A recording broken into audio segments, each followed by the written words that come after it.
The rigor of the ancients and the directory against the newspapers and pamphlets had not repressed their licentious excesses.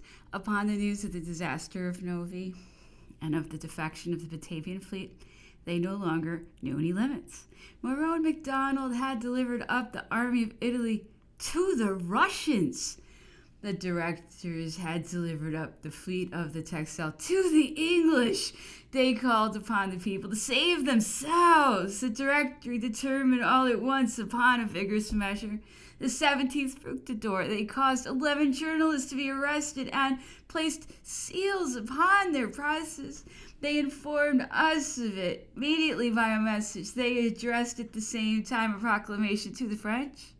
The Directory thought to have the right to act thus after the Article 145 of the Constitution, of which the following is the text.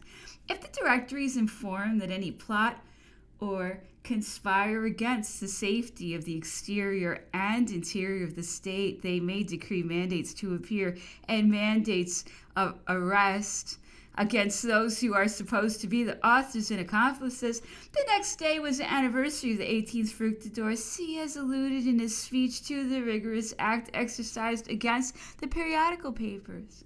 The opinion which he demanded with so much frankness was favorable to him, not unanimous, but in great majority. The Council of Ancients, who had provoked it, approved of it highly. They expressed a lively regret at having revoked the law of censure Fructidor before they had promulgated a law of repression. But the Council of 500 heard the directorial message with less favor. Biot accused the Directory with the most scandalous tyranny. "I declare to France," said he, "that a coup d'etat is in preparation. Perhaps the directors have a treaty of peace in one pocket and a constitution in the other for the public calamities. If the act which I have just announced is consummated, it is necessary that the people should come to our aid. And when we have no longer liberty or independence, they must rise and save themselves." These words were not wanting of echoes in the council, but they remained without any other result than to cause them to put immediately the penal law in deliberation against the abuses of the press. Every sensible mind felt that to deprive the government of the censure and the penal law, and deliver it up to the unpunished rage of the contrary parties, was to reduce it to impotence. The application of the journalists of the constitutional article directed against the cases of confiscation was without doubt forced, but there was no less inconvenience in forcing the application of an article than to leave the power at the mercy of the royalists and Jacobins. Sieyès, by his firmness, acquired new rights to the national confidence. The arrestation of so many journalists appeared to a great part of the 500 to announce a coup d'etat. They thought themselves menaced. They united around the directors Goyer and Moulin, Jourdan, Augereau, and Lamarck, convinced that the danger was real, put themselves in defense, and, as in a revolution, the better to be able to defend oneself, it is wisest to attack.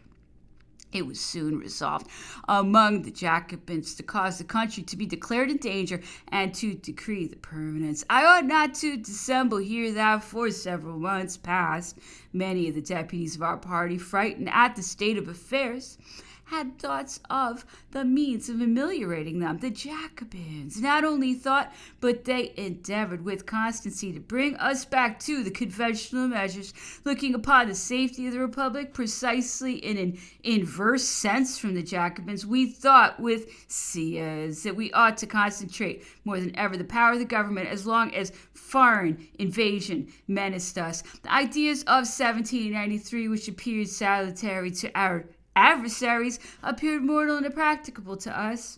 Each party made its plan. What shall we do if we are attacked?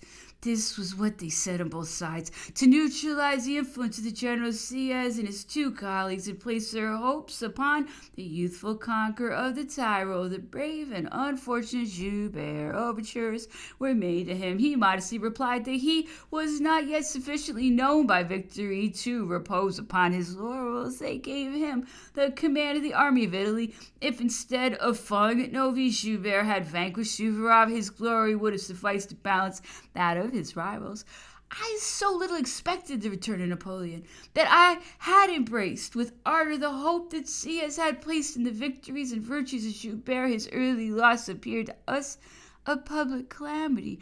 After that loss, Sieyès was fearful that the struggle, thanks to the influence of the generals of the council, might finish against the Directory. I believe, though unable to say positively, that the overtures made to MacDonald and Moreau were received with coldness. I had been ignorant of the communications which might have existed between Sieyès and those two generals.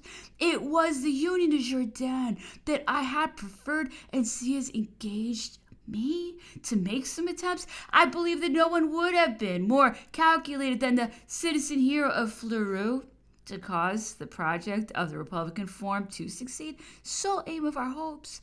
I spoke to Jourdan on the part of Sieyès, but it was in vain.